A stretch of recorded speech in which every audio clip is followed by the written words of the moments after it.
Give me the scope data now. The insurgent's voice cut across the ridgeline like a blade, and Corporal Nadia Holt pressed her back against the frozen shale and did not breathe. 15 meters ahead, Master Sergeant Friesen was face down in the snow with a round through his left shoulder and another through his thigh. He had stopped moving 4 minutes ago. The scope, his scope, a Night Force ATR, mounted on the C-14 Timberwolf he had carried for 11 years, lay 6 inches from his outstretched hand. Holt had counted every one of those inches from behind the rock. She had also counted the 4 armed men moving through the tree line below, the wind shifting southeast at approximately 12 kilometers per hour. And the fact that she was a signals technician by training, not a sniper, and had never in her life fired at a living target.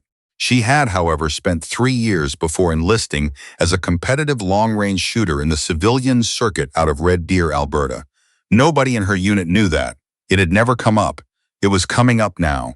Nadia Holt had joined the Canadian Armed Forces at 23 because she was running out of money for ammunition, and the military paid for it. That was the honest version, the one she told her sister over the phone, but never said out loud during any official intake interview. She had grown up outside Red Deer in a house that sat on 40 acres of mostly useless, flat land, the kind of land that was good for 2 things. Canola nobody bought and shooting at distances that would make most people put the rifle down and go inside.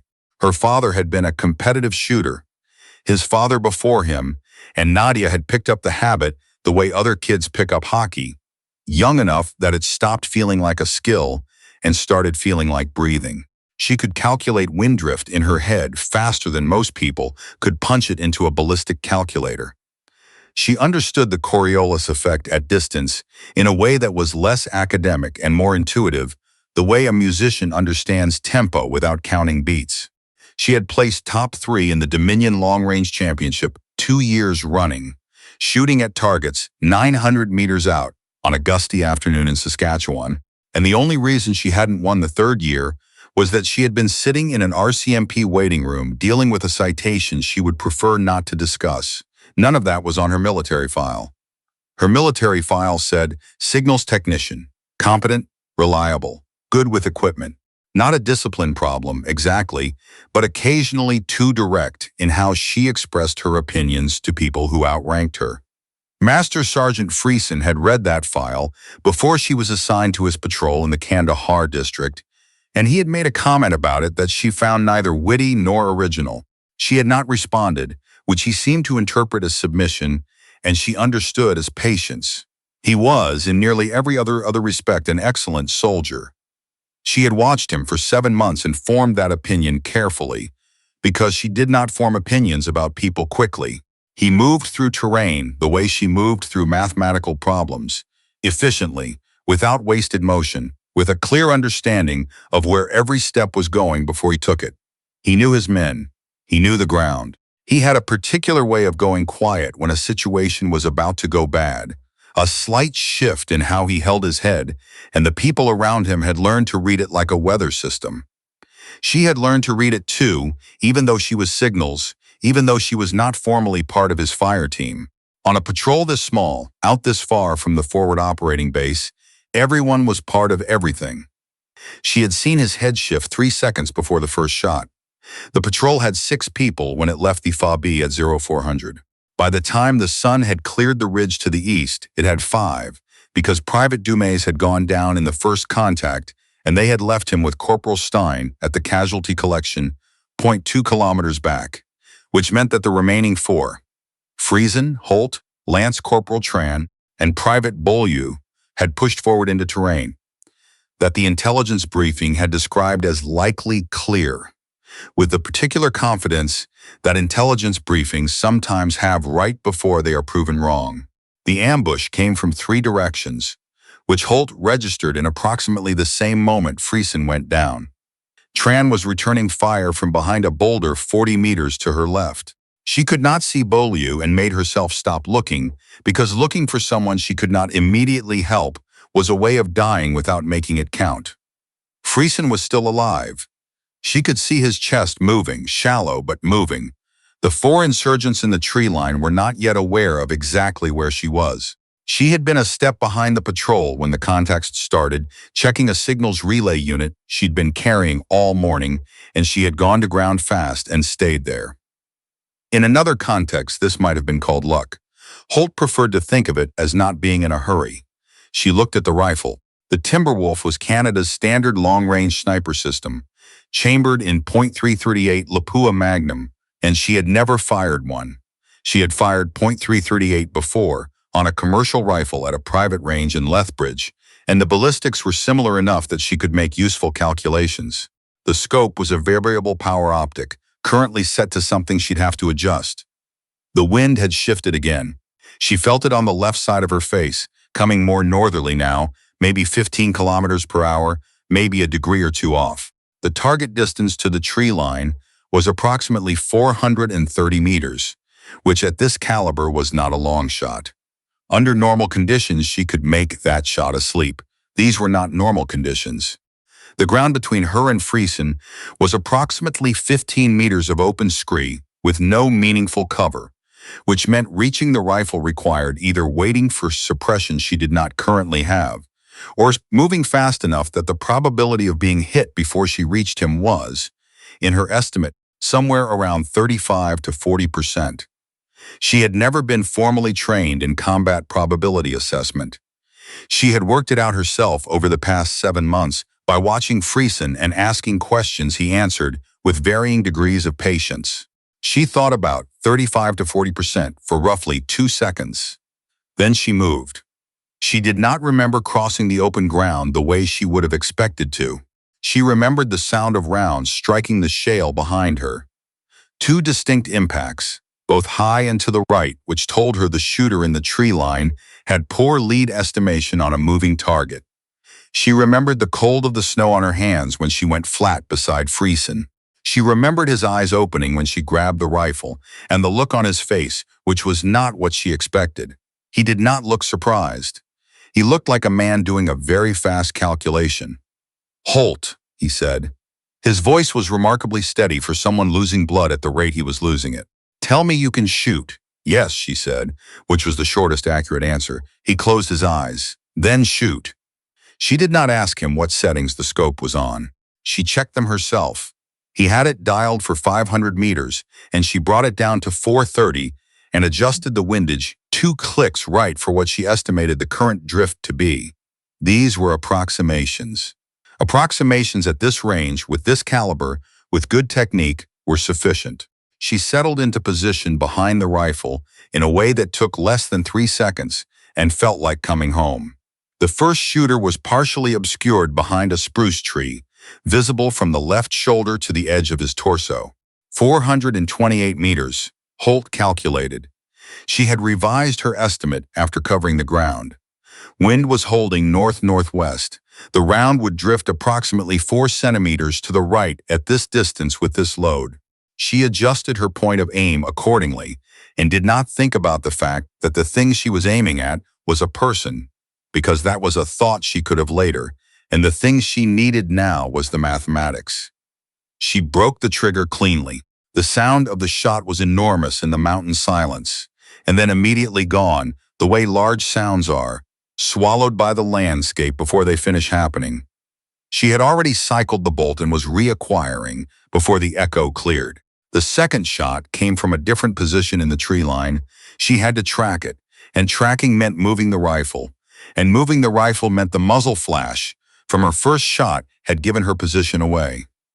A round came in close enough that she felt the air displacement. She made herself not move. "Tran," she called, without looking away from the scope. "I need suppression on the eastern edge 3 o'clock from the big spruce." A pause. Then Tran's C8 opened up, not precision but enough, and the shooter who'd been moving toward a better angle on her went flat instead. She found him anyway. He had gone prone behind a rock and she could see his legs. At 400 meters, a round through the lower leg was not a kill shot, but it was a stop. She took it. He stopped. The remaining 2 shooters she heard more than saw. They were pulling back, moving west through the tree line. Tran was tracking them. She shifted her attention to Friesen and got her hand on his shoulder and applied pressure, which was the thing she should have done 3 minutes ago and had not, because 3 minutes ago she had been otherwise occupied. "Friesen," she said. His eyes opened again. They were very clear, she noticed. People talked about clarity of mind in extremity, and she had always thought it sounded like a cliché until she saw it in his face. A specific, stripped-down alertness, the kind that comes when everything non-essential has been removed. "Holt," he said. "Still here. How many?" "2 down, 2 withdrawn. Tran is tracking," he exhaled. It was a careful exhalation, the kind a person makes when they are managing pain by controlling breath. "How far out were they?" 428. Wind was north-north, 15 clicks. A very long pause. "You said you could shoot." I said yes. That wasn't a yes or no question. "I know," she said. "I answered it anyway." Something moved in his expression that might, under other circumstances, have been a smile. "Your file says signals." "My file is incomplete." The medevac took 41 minutes to reach them. Holt spent those 41 minutes with her hand on Friesen's shoulder and the rifle across her knees, watching the tree line.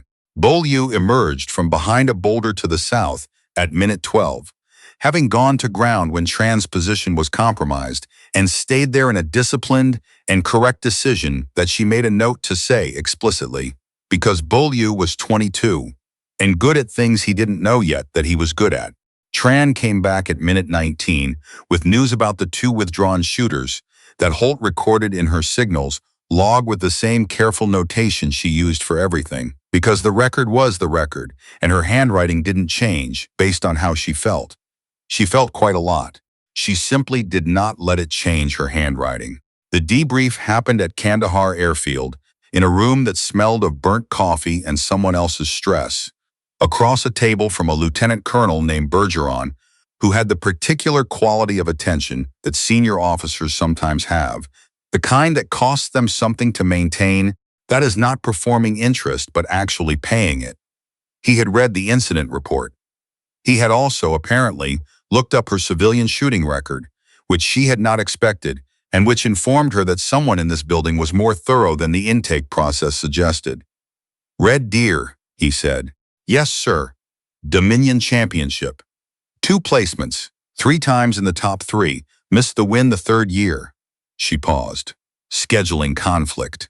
He looked at her for a moment in a way that suggested he had read a different version of the scheduling conflict. "Why isn't this in your file?" Nobody asked. Nobody. He stopped, set his pen down. "Corporal Holt, in the Canadian Armed Forces, the intake process specifically asks, they ask about formal military training and recognized certification programs," she said. "Competitive civilian shooting isn't a recognized certification program." I answered what was asked. I didn't volunteer what wasn't. The silence that followed had several layers. She had become skilled at reading silences. This one contained frustration, reassessment, and something that was possibly respect, in that order. "Master Sergeant Friesen is going to recover," Bergeron said. "I know. I asked the medical officer this morning. He's asked to see you before he's transported." She had also already known that because the medical officer had told her that too, but she did not say so. Friesen was in the medical bay, his shoulder immobilized and his color better than she expected. He looked like a man who had decided to be annoyed at his injuries rather than defeated by them, which she found characteristic and reassuring. "You should have told me," he said before she sat down. "You didn't ask." "Holt, sir," she said. Not deferential, just precise. He studied her for a moment the way he had studied terrain, that same quiet, comprehensive assessment. 428 meters, wind adjusted. 2 shots, 2 hits, before I finished bleeding out. "The geometry was favorable," she said, "and your scope was already reasonably dialed. You adjusted it. 2 clicks and a range reset in, what, 4 seconds? 3, she said, approximately. He shook his head very slightly, which given his injuries was probably all the head shaking he was prepared to do. "I've been running combat operations for 16 years, he said. "In that time, I've had my survival depend on someone else's specific skill on 9 occasions. That's the number I keep in my head, because it's the kind of number worth keeping." He paused. "Tonight raised it to 10. That's a significant percentage increase." She did not say anything, because there was nothing to add to that. It was already the most complete thing anyone had said to her in 7 months.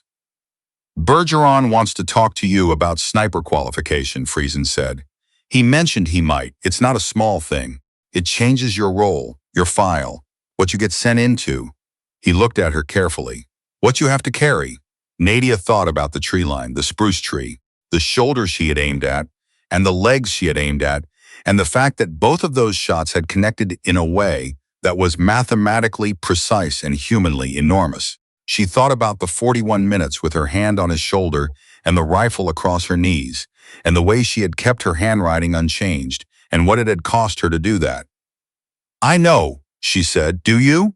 Not completely, she said, which was honest, but I know what I'm good at, and I know that what I'm good at matters. I can carry the rest. Friesen did not respond immediately. He had the window, and the light coming through it was the flat, pale light of late afternoon in a part of the world where the light never quite commits to warmth. He looked at it for a while. You should update your file, he said finally. Yes, sir. All of it.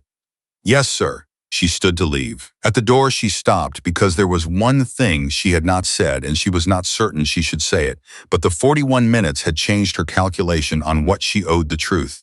For what it's worth, she said, without turning around, I knew what I could do before I went for the rifle. I wasn't guessing. Behind her, she heard him exhale, the same careful, controlled exhalation from the mountain, but different now. Lighter. I know, he said. That's the only reason I told you to shoot. She walked out into the corridor and did not look back, and she carried what she needed to carry, and she knew that this was only the beginning of understanding how heavy it would be.